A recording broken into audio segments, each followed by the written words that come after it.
So before I begin this preview, where we're going to look at a full slate of MLS action in match week number 7, where there's going to be 12 games that's going to be happening on Saturday and 2 games that's going to happen on Sunday, I just want to quickly mention that I am no longer going to do review on Saturday night, and this is mainly due to the fact that I am now starting a new full-time job that I won't be able to get the weekends off. But the good news is, as my new full-time job is a 4:30 a.m. to 1 o'clock shift, the good news is I'm not going to miss any of the action that's going to be happening on Saturday, and I can't still ground hop on Saturday and also on Sunday. But I also know that I am not going to be able to stay up very late to do the review on Saturday night, because I have to go to work again on Sunday morning at 4:30, which means that most of the review is going to be done on Sunday, and in this week's case, that review is going to be done on Monday, because tomorrow I am going to be ground hopping, and then the very next day I'm going to be ground hopping again. But this time I'm actually going to go watch the Quakes' first ever home game when they play against North Texas SC. But that being said, let us actually begin by talking about the first of a busy 12 games action that's going to be happening on Saturday. And again, I probably won't be able to watch a lot of these games because I am ground hopping tomorrow. But we first start off with an all-Canadian affair between Montreal versus the Vancouver Whitecaps, as this game will start at 3 p.m. Eastern, 12 p.m. Pacific, but the actual kickoff is 3:08 p.m. local time. All-time meeting in terms of this all-Canadian affair with Vancouver have a slight edge of 9-3 and 8 record over Montreal. By the way, Montreal coming into this game with a 2-1 and 3 record, and definitely a much better record compared to where they were a couple of weeks ago, where they were rock bottom in the Eastern Conference and winless.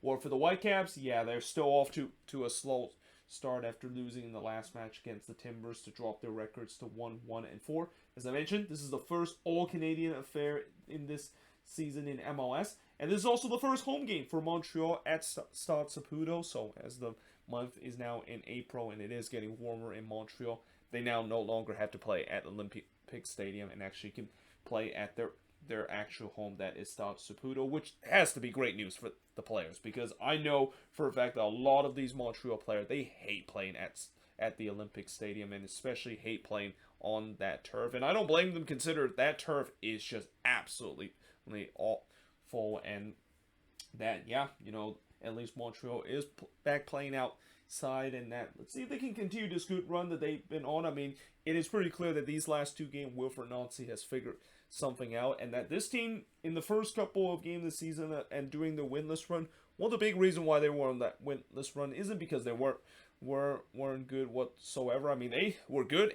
in that stretch, but they just had that bad kind of mentality where if one thing goes wrong, everything goes wrong. But these last 2 games, it seems like Wilfried Nancy has finally got this team to be much stronger in terms of the mentality, and just not completely collapse it when they do face adversity. And you can definitely tell with the last 2 games being kind of come from behind victory. But also, for the Vancouver Whitecaps, again, it's been a rocky start for Vanni Sartini's first full season as a permanent head coach, and it's not going to be easy going on the road, where the Whitecaps have never been a team that has been good on the road. But let's see if they can maybe get a result in this game against Montreal. But now moving on, in terms of the next match. Now, I want to call this an automatic victory for Nashville, but in some way, I kind of don't, because, I did say last week, I took a big gamble by saying the Dynamo gets the free points of the week sweepstake, and they kind of did it the hard way to win that sweepstake and get 3 points against the Quakes. And at least in the last game, as bad as the Quakes was in the defensive department, at least they kind of show some heart, and definitely they show some determination that, I haven't seen them play a lot so far this season, and especially with the way that, I know the topic has still continued to be about Mateus Almeida and his ongoing saga with the Quakes. I'm just going to kind of put that aside and say that, there is a good chance that maybe the Quakes won't suffer an automatic loss. I mean, I know Nashville is a really good team, and they have definitely proven it on the road this season with a 3-1 and 2 record, and the Quakes becoming the only team to yet to register a win. And not to mention, this is the first ever meeting between both of these Team 2 and Nashville in the 7-game in this 8-game road stretch have already picked up 10 points, which was already more than what Gary Smith said that the goal was for this team in that 8-game stretch where they were going to pick up 8 points throughout the first 8 games where they're on the road. The reason why I think maybe the Quakes could have a chance is the fact that, one, they are playing at home, and at least the 2 draws that they had so far this season was at home. And with Nashville, I know even when they're playing good on the road, we talk about teams get burned out when they go for a long road stretch, and that for Nashville, this has been a very long road stretch for them. And even though they have definitely gone better and better as this road stretch has gone, how much would you bet that since this is the 7th game and that they're almost at the end of the tunnel, that these players maybe have a lapse of concentration and maybe just feel like they're already there, even though they're so close to finally playing their first ever home game. So yeah, that's really kind of the only thing I can say that the Quakes could win or even get a result out of this game. Again, I'm trying my best to stay positive with the Quakes, even with so much things that has gone wrong with this team this season. And let's see if that this winless run that they have and the last team being not able to register a win will come to an end in this game against Nashville. But now moving on, in terms of the next match, we got Atlanta United versus FC Cincinnati, which this game will start at 6 p.m. Eastern, 3 p.m. Pacific, and will start a stretch where we're going to have at one point, I think there's going to be 6 games, or even in the meat of the action, which is 7:30 p.m. Eastern, 4:30 p.m. Pacific, there's going to be I think 6 or 7 games at a time. And this is also the reason why I decided to ground halt, because there's just no way I'm going to watch all these games at once. But yeah, this game will start at 6 p.m. Eastern, 3 p.m. Pacific, but the actual kickoff is 6:08 p.m. local time. All-time meeting between both of these teams, it's been pretty one-sided, with Atlanta dominating the all-time meeting with a 5-2-1 record. Key points in this game, Atlanta, of course, they actually have been very good at home. They've unbeaten in the last 10 games, albeit there were some games at home during that unbeaten stretch that, they definitely dropped some points because of giving up late goals, but they also have had some games where they were able to rescue a draw, despite look like they were going to suffer their first home loss during that 10-game unbeaten stretch. Well, for Cincinnati, it's been a very strange season for them. I mean, in some way, I don't know, should I say that they have improved under Pat Nolan, because they had shown some time this season where they've gone back to old habits, and the last game was a good example where they had kind of a shootout against Montreal, and a game where Cincinnati actually led twice in that game, and yeah, that it didn't go so well for them, and their defense just completely collapsed. But there's sometimes that Cincinnati have shown that they have definitely not looked like the same team last season that only won 4 games. But that being said, it is still a strange season in terms of their form, with the way that they start the season with back-to-back losses, and then they got back-to-back wins, and now they're back-to-back loss. So does that mean that they're going to get a win in this game against Atlanta? Who knows? I mean, we'll see how this is going to go, though, again, it's not going to be in their favor, because Atlanta, they must be very pissed off after losing 1-0 against Charlotte, and they're looking to try to bounce back in this game, albeit even though they're going to still be without Joseph Martinez, who, like I said, he's going to be out at least until June at the earliest, with him out 6 to 8 weeks with that knee injury. But now, moving on, in terms of the next match, we got the Houston Dynamo versus the Portland Timbers, which this game will also start at 6 p.m. Eastern, 3 p.m. Pacific, but the actual kickoff is 5:08 p.m. local time. The Dynamo has a 3-2-1 record, while the Timbers have a 2-3-2 record. All-time meeting between both of these teams, the Timbers leads the series, though not by a lot. 9 wins, 6 draws, and 7 losses over the Houston Dynamo. And the key points in this game, after winless in the first 3 games, the Dynamo has started to become one of the hottest teams in the league. I mean, they have won 3 in a row during the last 3 games, and the first time they've been able to do that since 2020. Well, for the Portland Timbers, after they're just kind of a slow start to the season, they kind of got a much-needed win in that game against Vancouver that, you just hope that maybe that's the turning point of them getting off to this slow start. And not to mention, they do have a good record against the Dynamo, at least in the last 6 games, where they have not lost to Houston in the last 6 games, though a lot of those games were playing at Providence Park, and also the game that when it was played at PNC Park.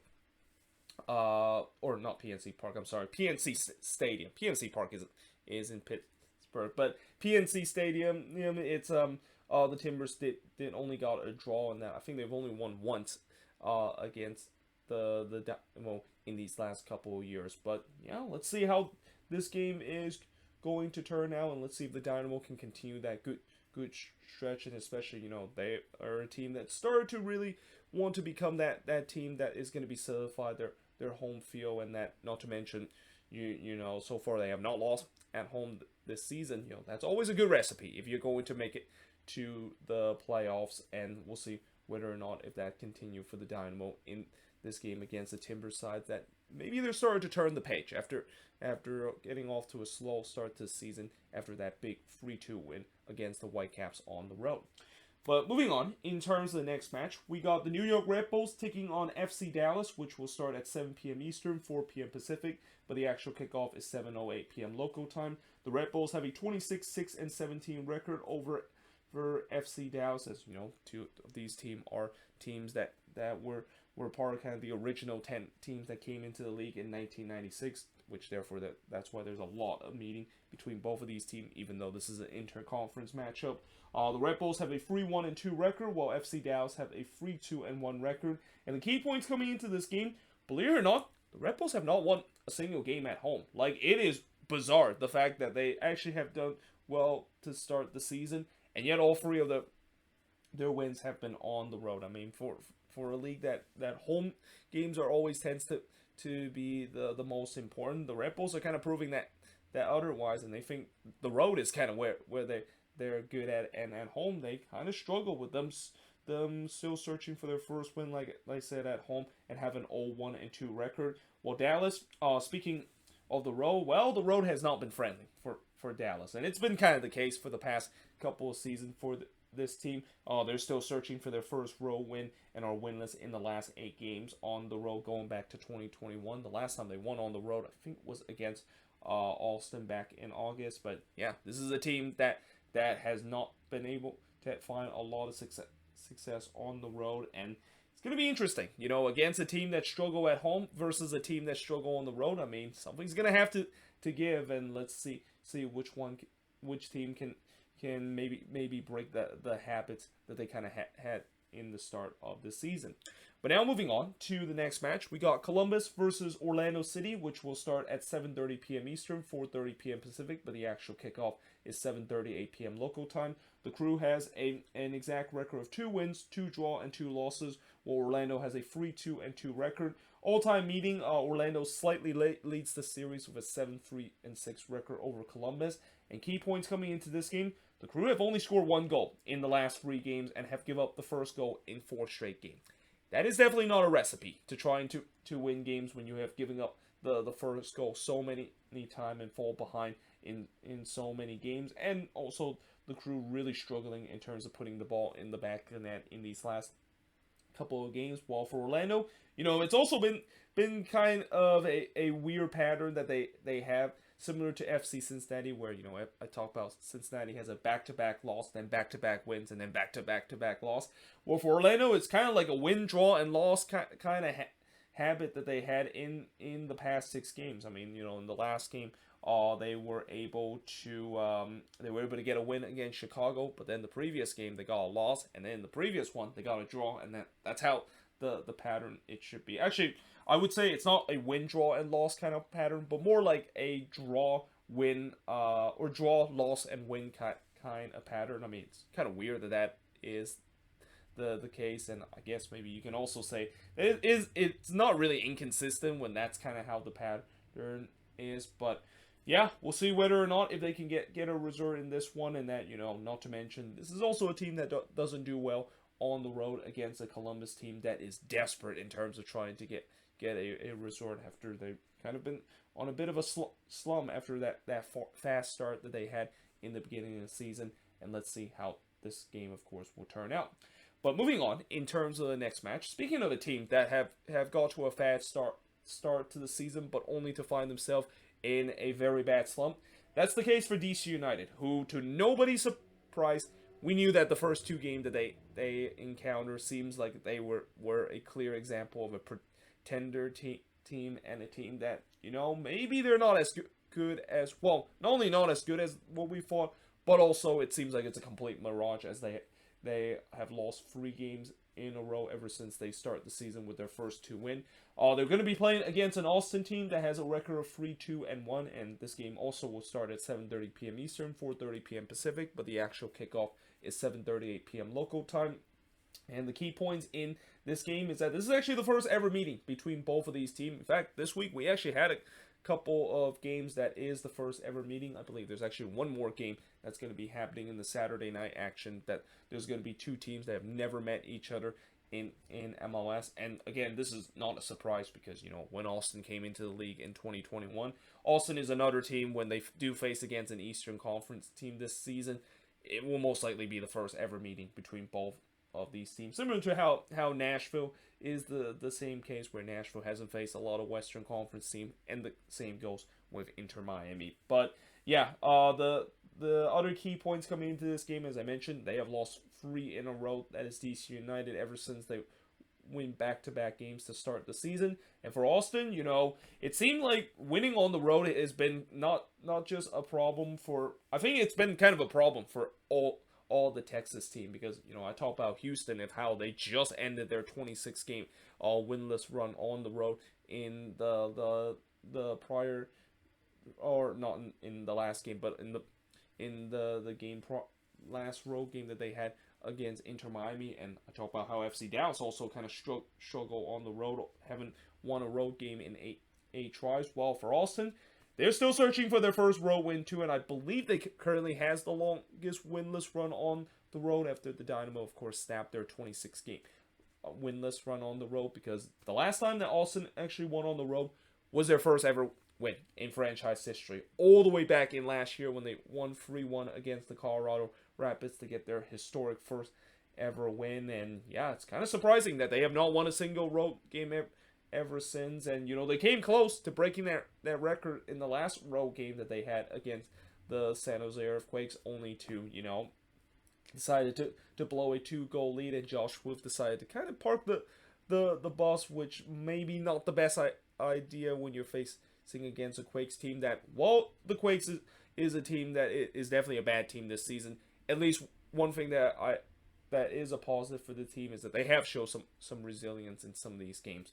Now, I'm not sure if that's the same case for DC United, who I think for DC, you gotta say that this is a must-win game for them, and that they really need to ride the ship in these last 3 games, where they just look like a team that is what I kind of thought was going to be this season, where, as good as Hernan Losada has in that first season, with the way that they basically made no changes in terms of the squad, well, made minimum changes to the squad and upgrade the team. I just don't know how Hernan Losada is going to succeed with the system, and it's not a big surprise that I think some teams have started to figure out the Losada system a little bit. But yeah, we'll see if DC can potentially finally end their losing streak, or will we finally see Austin finally end their miserable winless run on the road. And that, again, I think right now they have the longest winless run on the road out of anybody in MLS right now.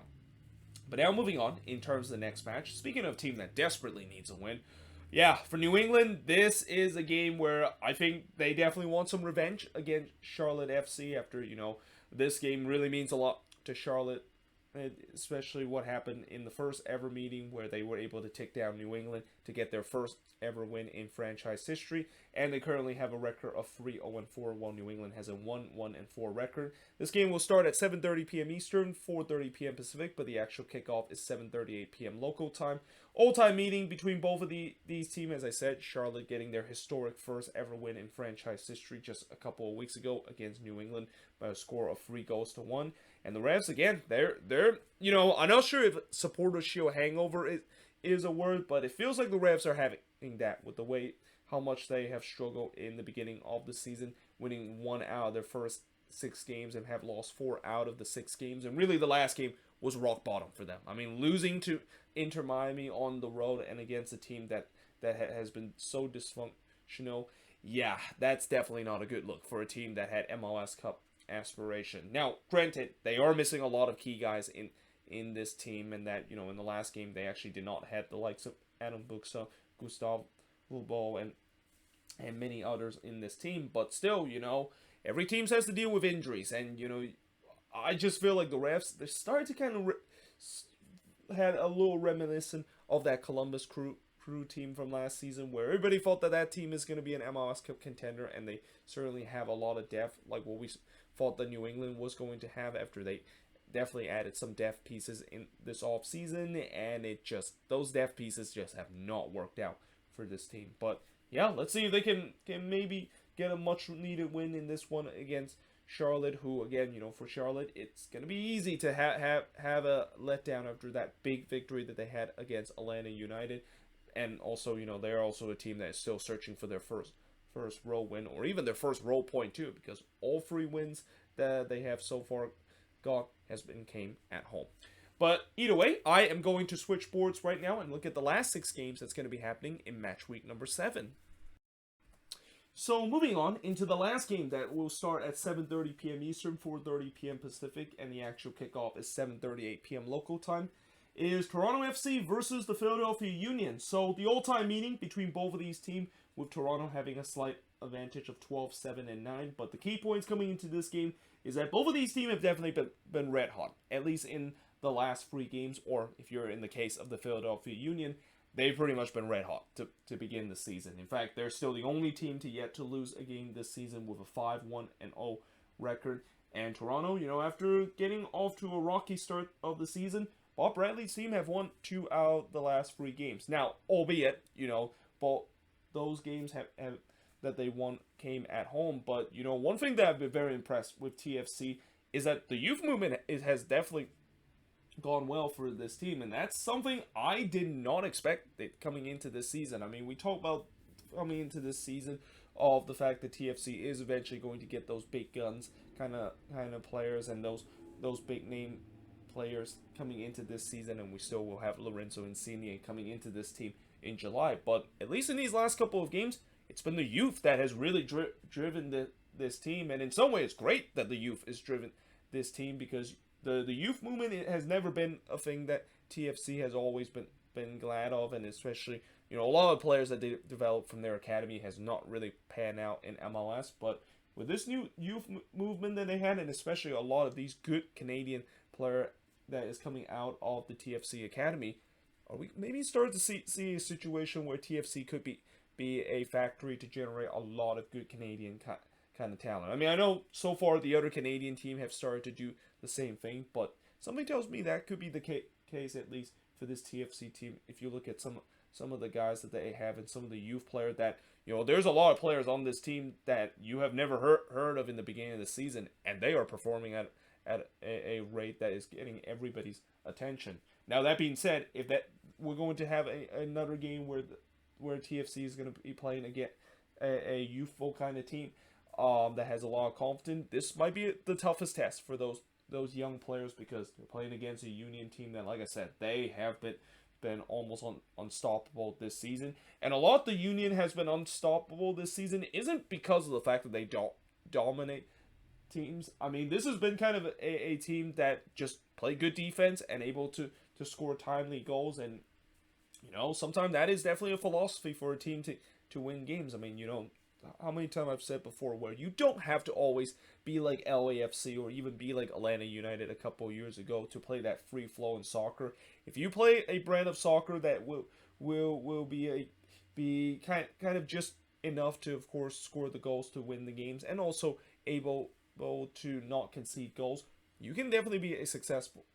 team too. And that's exactly what the Union is doing in this game, which, again, that's why this is going to be a real test for a lot of these youngsters from TFC when they do face against the toughest team in the league. And we'll see whether or not if the Union can maintain to become the only team to have yet to lose a game this season for this one against Toronto, or will TFC be the first team to hand Philly their first loss of the season.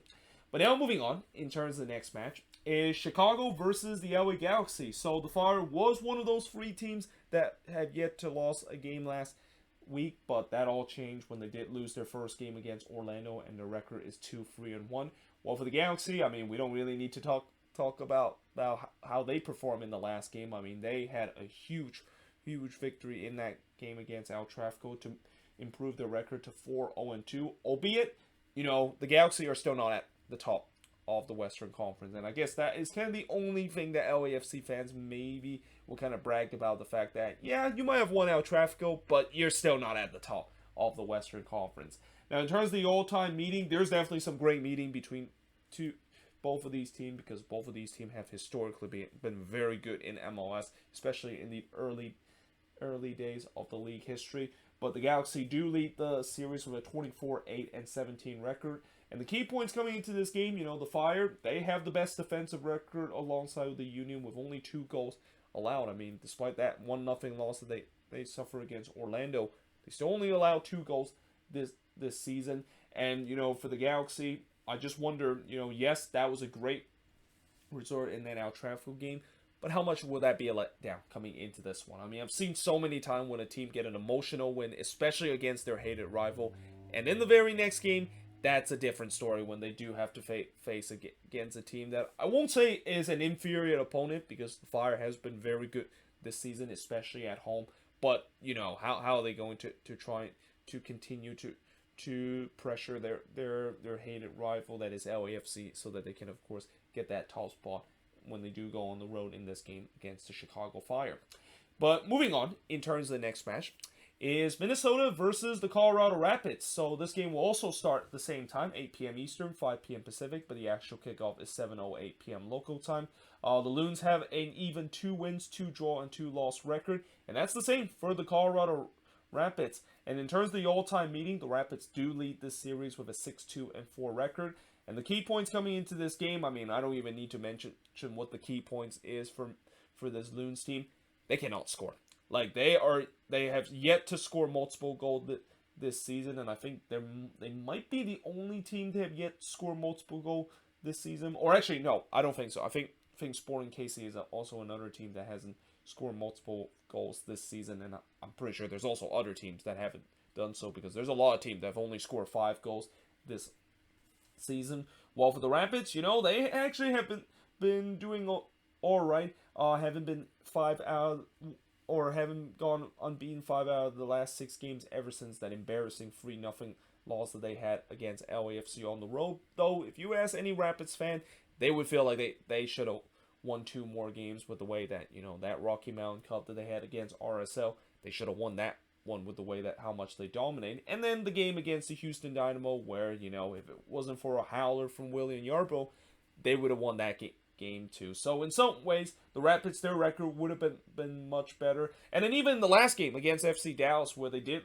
lose that one, I thought Colorado played well in that game. In fact, that was the game that kind of ended their unbeaten run, and it was just kind of unfortunate that they just couldn't finish in that game against FC Dallas. So, again, I have no confidence whatsoever coming into this game for the Loons, and that I know this is a home game, but with the way how this team has struggled to score, I mean, I just feel like they got to figure this out, and and it's not going to be easy when you're about to face against a team that has a very good defensive record, that is the Colorado Rapids, albeit, yes, they did give up 3 goals in the last game against FC Dallas, though a couple of those were just absolute goal loss, so that was scored from Dallas.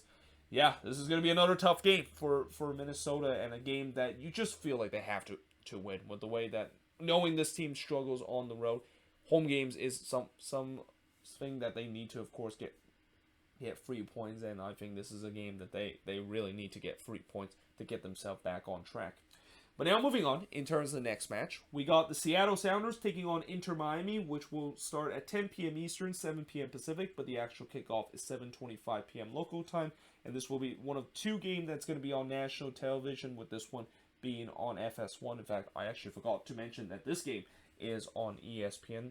Usually for national televised game, I usually put what channel it is going to be on under the kickoff time of this one.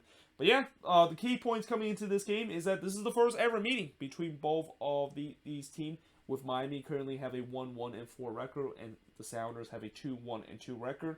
And the key points coming in to this game for the Sounders is that, will they have a letdown after an emotional CCL two-legged win against NYCFC? I mean, I can say that most likely they are going to, especially with the way that I wonder how much energy will this team bring, consider, after that grueling resort against NYCFC on the road, and not to mention you have to travel all the way across the other side of the country on a short week. It's not going to be easy for teams, and that we've also seen teams that when they do go to play in CCL, when they go back to league play, they look nothing like the team that it is in CCL, and yeah, we'll see whether or not if the Sounders team can be physically recovered to of course get a result in this game. I mean, the good news is they are playing against Inter Miami, who hasn't had a great season, but the bad news is Inter Miami finally getting their first win in their last game, where they were able to win 3-2 against New England. And it turns out that, them without Higuain seems to be the answer to kind of solve for in the attack. And at least, we'll see whether or not if Leo Campana can follow up the performance that he had in the last game. I mean, I don't expect him to once again score a hat trick in this one, but there's no doubt that he is definitely a guy that is feeling it after the last game, and we'll see whether or not if he can continue. And if it does continue, you just wonder how big of a decision now that Phil Neville is going to have to make, that maybe the problem for this team, at least on the attack, has all been along with Gonzalo Higuain, and that for once maybe Phil Neville is kind of correct with the way that a couple of weeks ago he did throw Higuain under the bus with the way that his performance has been for this season for Inter Miami. But moving on, in terms of the next match, and now talk about the Sunday games, as this is the last game that is going to happen in the Saturday night action. But in terms of the Sunday game, we start off with NYCFC taking on RSL. So I mentioned, Seattle, will they have a letdown coming into this game against Miami after a big win in that CCL second leg affair against NYCFC? The same can be said about NYCFC, but unfortunately for NYCFC, the real question now is, will they have enough mental strength to kind of show up in this game after just such a heartbreaking CCL elimination game against the Seattle Sounders? Now, the good news for NYCFC is that they don't actually have to travel too much. I mean, they are playing at home in this game at Yankee Stadium against RSL, and we know that NYCFC is a team that feels much more comfortable playing at Yankee Stadium as their home ground compared to the other home ground that they're about to be embark on this season. Though it's not going to be easy like what Seattle is going to be facing against Miami, because they're playing against an RSL team that has definitely been one of the more surprising packages this season. Albeit RSL has started to cool off a bit, after starting the season with a 3-1-0 record. They have gone winless in the last 3 games and have a 3-1 record. And this game will start at 1 p.m. Eastern, 10 a.m. Pacific, but the actual kickoff is 1:08 p.m. local time. Now, surprisingly, in terms of the all-time meeting, RSL has won 4 out of the 5 meeting against NYCFC. And this was also during the time when NYCFC was a really good team, and RSL was somewhat a good team. I mean, there has been some good RSL teams that face NYCFC, but it's still kind of surprised that RSL has really dominated this series, and they have a chance to continue that dominance, because like I said, will NYCFC be mentally focused in this game after you just came so close of reaching CCL final for the first time in club history, and to lose at home, it's gonna be tough to try to overcome that, and trying to do that on a short week when you're also about to face against one of the most surprising team, and a team that is capable of getting wins on the road. But now moving on into the last game of this match week 7 weekend's action is LAFC versus Sporting KC. So this game will start at 4 p.m. Eastern, 1 p.m. Pacific, but the actual kickoff is 1:08 p.m. local time. And as I mentioned, this is the second of the 2 national televised games, as this game is going to be on ESPN. In terms of the all-time meeting, Sporting KC does lead the all-time meeting with a 4-0-3 record over LAFC. But in terms of the key points in this game, now, the good news is, as I said, despite LAFC did suffer that El Tráfico loss, at least their fans still can brag to the Galaxy fans that, they're still first in the West. Though, we'll see how long that's going to last, because, if the Galaxy does get a win in this one, then they definitely will put a lot of pressure against their hated intercity rival, because I think if the Galaxy win and LAFC do lose this game, that means the Galaxy would take first spot in the West. But, they are playing against a Sporting KC side that, yeah, it has been a miserable season for Peter Vermes' side. They have suffered for a lot of defeats this season. So much so that they actually have now lost the most game out of any team in MLS, as they've lost 5 out of their first 7 games to start the season with a 2-0-5 record.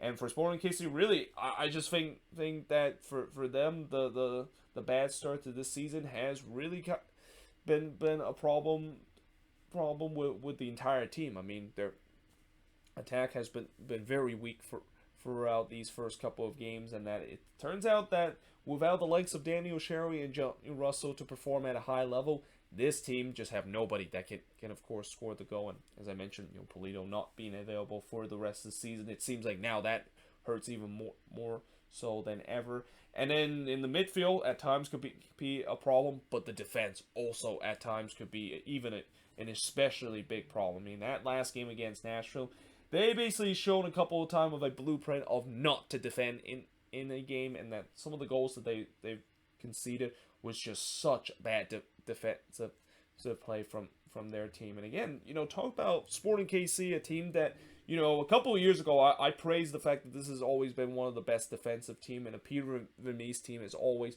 been a good defensive team. But really, these last couple of years, this team has really took a nosedive in terms of their defensive duties, and this season it kind of continue after last season, even though they definitely rebounded in terms of their defense, and the stats of course tell it.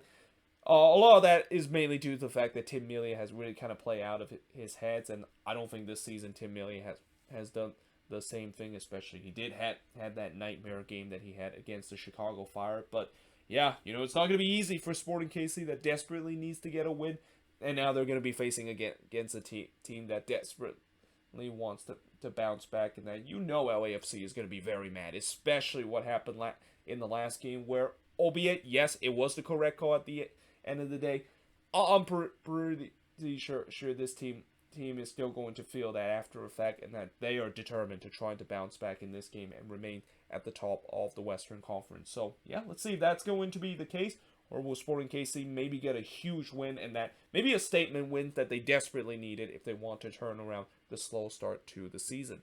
But there you have it. That is pretty much it in terms of the preview of all 14 of these games. Let me know in the comments below, what do you think of these games? And as always, let me know in the comments below your prediction for all 14 of these games. But yeah, hope you guys enjoyed this video. If you do, make sure you guys leave a like, smash the subscribe button, and yeah, I of course will see you guys next time.